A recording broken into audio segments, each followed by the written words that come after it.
Pernyataan mengejutkan dan sangat jujur Mas Hilgers usai Timnas Indonesia lolos ronde 3 kualifikasi Piala Dunia Zona Asia. Setuju dinaturalisasi dan gabung Timnas Indonesia kah? Ini penjelasan detailnya. Tonton video sampai selesai dan kamu akan mengerti maksudnya. Ketua Umum PSSI Erick Thohir langsung ajak Shin Tae-yong bahas Timnas Indonesia usai lolos ronde 3 kualifikasi Piala Dunia. PSSI langsung alasan begini usai dikritik soal Christian Gonzalez yang nonton bola di tribun bukan di VIP.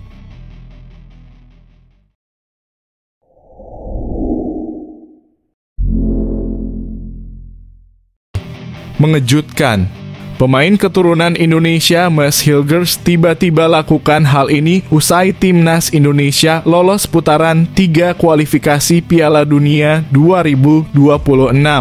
Setuju dinaturalisasi dan gabung Timnas Indonesia kah? Baru-baru ini Calvin Verdonk membagikan debut manisnya bersama Timnas Indonesia.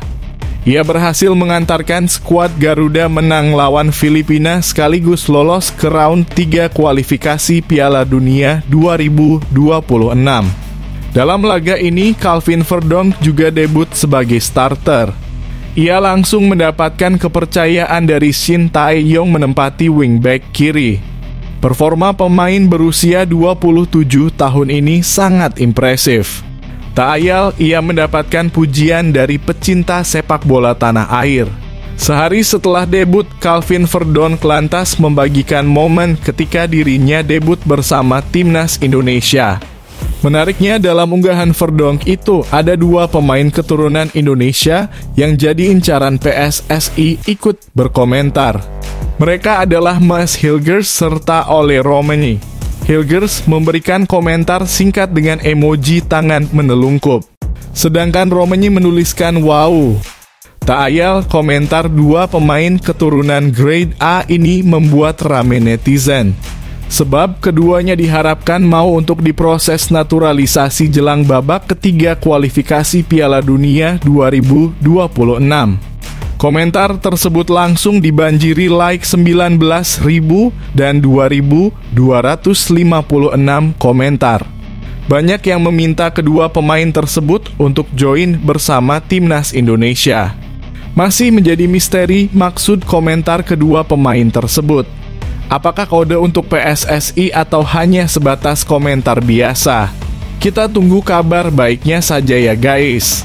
Ketua Umum PSSI Erick Thohir dan pelatih Timnas Indonesia Shin Tae-yong menggelar pertemuan. Skuad Garuda baru saja memastikan diri lolos ke putaran ketiga kualifikasi Piala Dunia 2026 Zona Asia setelah mengalahkan Filipina. Pasukan Shin Tae-yong lolos dengan status runner-up grup F di ajang tersebut. Selanjutnya perjalanan Indonesia masih jauh dan tim yang lebih kuat sudah menunggu mereka. Agenda Timnas juga cukup padat karena mereka juga akan berlaga di ASEAN Cup 2024 pada akhir tahun ini. Shin harus putar otak agar bisa merancang skuad terbaik di 2 ajang tersebut atau mencari opsi terbaik yang bisa dilakukan. Erick Thohir menjelaskan bahwa dia langsung berkoordinasi dengan Shin Tae-yong terkait masalah ini, termasuk persiapan skuad Garuda jelang putaran ketiga yang akan dilaksanakan pada bulan September nanti. Pasalnya, waktu yang ada cukup terbatas dan mereka harus benar-benar bisa memanfaatkan situasi ini. Selain itu, ada 6 pertandingan yang akan dilaksanakan tahun ini.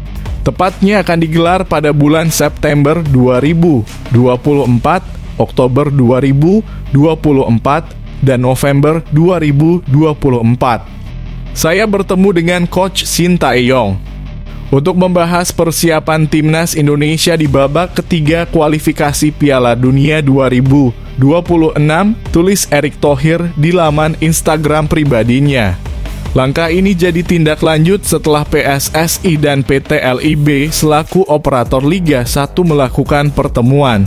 Tujuannya agar kompetisi sepak bola kasta tertinggi di tanah air tersebut bisa selaras dalam menjalankan programnya. Skuad Garuda memiliki jadwal 10 pertandingan untuk putaran ketiga kualifikasi Piala Dunia 2026 zona Asia. Demi memberikan persiapan maksimal, tentunya semua program harus saling mendukung. Setelah Indonesia memastikan lolos ke babak ketiga kualifikasi Piala Dunia 2026, saya bersama Exco PSSI dan pengelola Liga Indonesia melakukan meeting untuk memastikan jadwal Timnas Indonesia dan Liga bisa berjalan bersama hingga 2027, ungkap Erik beberapa waktu lalu. Usai laga Timnas Indonesia versus Filipina di Stadion Utama Gelora Bung Karno SUGBK, banyak pencinta tanah air yang menyayangkan ada legenda Garuda yang menonton dari tribun. Sementara di sisi lain, VIP SUGBK justru lebih banyak artisnya.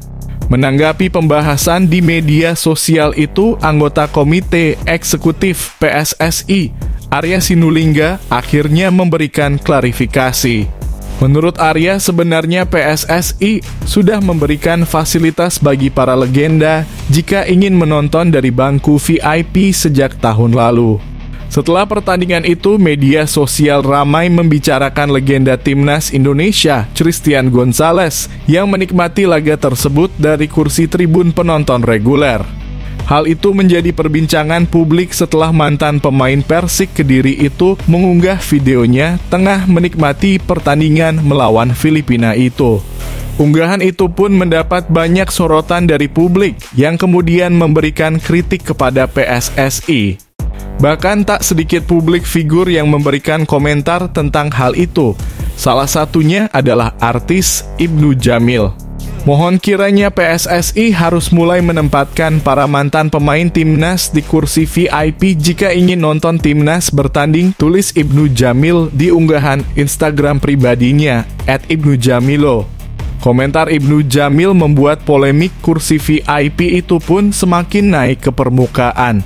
Mantan pemain Timnas Indonesia Syamsir Alam juga meninggalkan komentar dalam unggahan itu dan menyebut secara tersirat bahwa bangku VIP tersebut diberikan kepada pihak-pihak tertentu.